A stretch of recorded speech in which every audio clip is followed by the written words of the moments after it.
Olá, sou o pastor Murilo, estou aqui mais uma vez para trazer uma palavra de esperança, de conforto para o teu coração, porque o nosso bate-papo de hoje está recheado de informações importantes sobre a fé.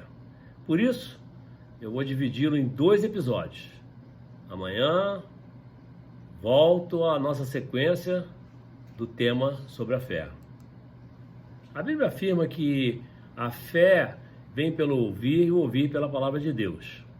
Significa dizer que a mensagem do Evangelho de Cristo vem antes da verdadeira fé salvadora, uma vez que ninguém pode ter fé em algo que não conhece, que não ouviu. A fé em Jesus Cristo, como Senhor e Salvador, é uma condição básica, fundamental para a salvação. O homem não pode crer de si mesmo. Se o homem crê em Jesus para a salvação, isso é dom de Deus. Efésios capítulo 2, versículo 8. Para isso, a mensagem do Evangelho é o meio para despertar a fé no coração dos que são chamados por Jesus. Por isso é verdade que a fé vem pelo ouvir e ouvir pela palavra de Deus, como está escrito em Romanos capítulo 10, versículo 17. O homem possui 5 receptores sensoriais: olfato, paladar, visão, tato e audição. A audição é o sentido responsável por receber as ondas sonoras e possibilitar a compreensão dos sons ao nosso redor. O órgão responsável por esse sentido é a orelha. Ouvir significa aquilo que o ouvido capta, ou seja, qualquer som ou ruído. Ouvir não é o mesmo que escutar. Ouvir é um processo mecânico, referente ao sentido da audição. Nosso sentido da audição capta todo e qualquer ruído, independentemente da nossa vontade. Escutar requer uma decisão pessoal para prestar atenção ao que se ouve, a fim de entender e interpretar os sons captados através da orelha. Não confunda o ouvir e o escutar pensando ser a mesma coisa. Ouvir é receber naturalmente o som, captar qualquer ruído no seu entorno, é algo natural, automático, no mais das vezes sem prestar qualquer atenção. Escutar é diferente. Escutar dá trabalho, exige concentração e esforço intelectual. No nosso caso, podemos testificar que todo crente ouve, mas ouvir é muito pouco. O crente precisa escutar, entender e guardar. Sabemos que a maioria está mais interessada em falar.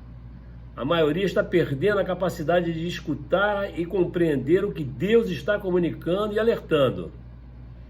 A maioria prefere ouvir sem prestar nenhuma atenção, sem se interessar pela revelação do que realmente Deus está falando. A maioria falta escutar com o coração. Quando pudermos desenvolver a habilidade de escutar, haverá mais reciprocidade, mais conexão e interação entre nós, nosso Deus e tudo mais nos nossos relacionamentos. A Bíblia ensina, ora, a fé é o firme fundamento das coisas que se esperam e a prova das coisas que se não veem. Hebreus capítulo 11, versículo 1.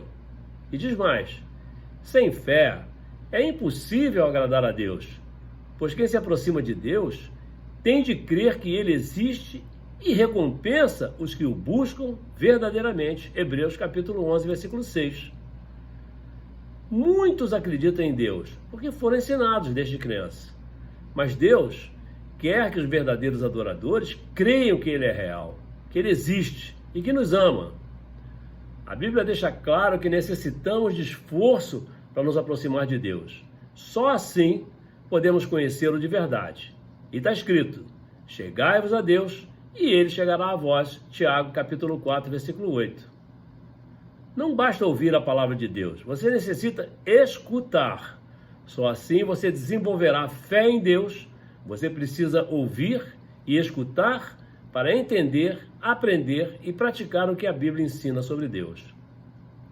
Toda a Escritura é devidamente inspirada e proveitosa para ensinar, para redarguir, para corrigir, para instruir em justiça, para que o homem de Deus seja perfeito e perfeitamente instruído para toda boa obra, como está escrito em 2 Timóteo, capítulo 3, versículos 16 e 17. A Bíblia responde perguntas importantes, como: quem é Deus? Como sabemos que Ele existe? Ele se preocupa comigo? O que Deus tem em mente para o futuro? A Bíblia ensina, responde, instrui, inspira, corrige e capacita, mas nunca propõe te obrigar a nada. Você é livre para tomar suas decisões. Para desenvolver a fé, você deve comprovar que a Bíblia diz a verdade. Você precisa receber de bom grado e voluntariamente a palavra de Deus, como fizeram os de Bereia, que de bom grado receberam a palavra, examinando cada dia nas Escrituras se essas coisas eram assim. Atos 17, versículo 11. O mundo banaliza o significado da fé e adota diferentes conceitos. Mas estamos falando aqui da fé verdadeira, segundo a Bíblia Sagrada. No Antigo Testamento, o termo fé aparece 2 vezes, uma em Deuteronômio 32:20 e outra em Abacuque 2:4. Expressões como crer, confiar e esperar transmitem o mesmo conceito de fé do começo ao fim do Antigo Testamento. No Novo Testamento, a fé também está presente em mais de 300 citações, transmitindo tanto o sentido de confiança quanto o de fidelidade.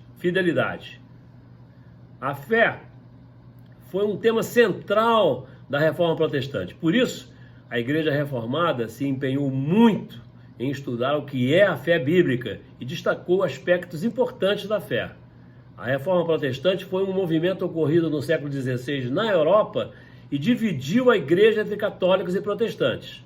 Os protestantes questionaram as doutrinas e o rumo da Igreja medieval, que atravessou um período de grande crise e tribulação que a afastou completamente das Escrituras. O principal foco da Reforma Protestante foi espiritual. A doutrina da justificação pela fé havia sido substituída por uma teologia que ensinava a salvação pelas obras. O ensino bíblico acerca do pecado havia sido banalizado, como fazem hoje os falsos mestres, promovendo o verdadeiro comércio de perdão dos pecados. As pessoas podiam comprar garantias de sua salvação pessoal através de cartas de indulgência, como hoje, nos seus lugares de destaque nos púlpitos das igrejas. Logo, o arrependimento não era, e em casos tais também não é, mais requerido para o perdão dos pecados. Bastava apenas uma doação generosa para a igreja, para que tudo pudesse ser resolvido. A fé verdadeira implica em crer na informação. É necessário crer na informação correta. E não basta apenas crer no conteúdo correto, mas é necessário estar convencido da verdade deste conteúdo. É preciso entregar sem reservas sua vida a Cristo, confiando exclusivamente nele para a salvação. Portanto, a verdadeira fé implica em compreender, aceitar e confiar na palavra que você escutou. Nos nossos dias, a fé está sendo anunciada como um tipo de chave infalível para uma série de conquistas e realizações na vida do homem. Pastores e líderes fazem apelos para que as pessoas venham às igrejas a fim de aprenderem realmente como usar a fé. Incentivando uma doação generosa para a igreja, segundo eles, tudo pode ser resolvido. Alguns até alegam que em suas igrejas o resultado é garantido. O escritor de Hebreus dirigiu sua carta aos cristãos judeus da diáspora. Isso significa que seus destinatários viviam fora da Palestina, na última metade do século I da era cristã. Além de toda essa perseguição, havia muita heresia, sendo ensinada por falsos mestres como agora. Algumas comunidades cristãs estavam sendo ameaçadas pela apostasia. Então, muitos dos cristãos judeus eram tentados a voltarem ao judaísmo. Diante desse cenário, o autor bíblico fala sobre a superioridade do sacerdócio de Cristo. Ele apresenta uma série de exortações e encorajamentos a respeito da verdadeira fé. Então ele inicia sua exposição com uma clara definição descritiva acerca do que é fé verdadeira. Ele diz: ora, A fé é a certeza daquilo que esperamos e a prova das coisas que não vemos. Hebreus capítulo 11, versículo 1.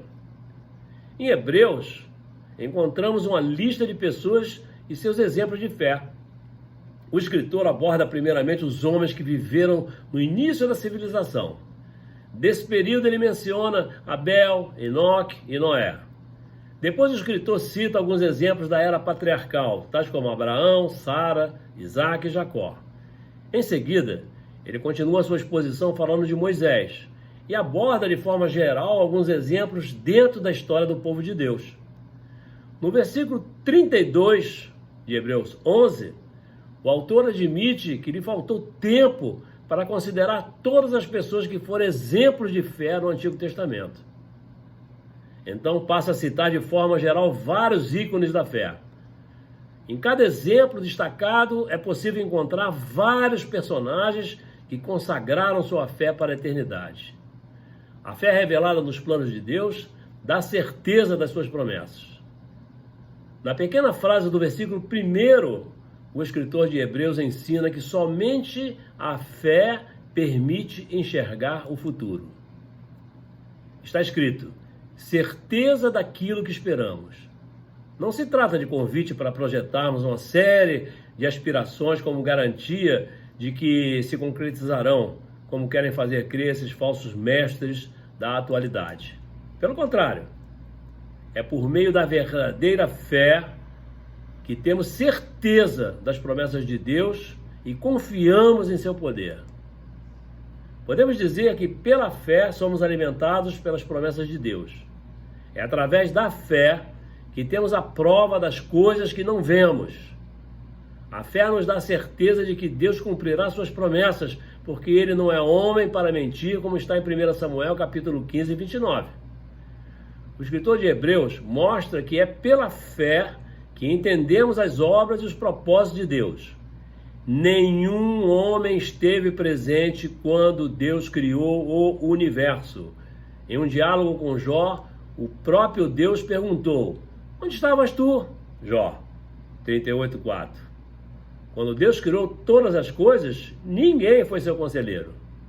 É a fé que nos permite perceber planos tão elevados e sublimes como os do nosso Deus e Pai, como está escrito em Isaías 55, 8 e 9. Somente pela fé você se aproxima de Deus. E é no versículo 6 de Hebreus 11 que encontramos uma verdade gloriosa e ao mesmo tempo terrível. Ele diz: sem fé é impossível agradar a Deus. Ainda no mesmo versículo, aprendemos que a fé é obrigatória para nos aproximarmos de Deus. Não importa se somos capazes, não importa quando somos bondosos, o quanto somos bondosos. Não importa nossa formação intelectual e nem mesmo o tamanho do reconhecimento das obras que realizamos. Se não tivermos fé, nada disso agradará a Deus. Graça e paz. Amanhã continuamos.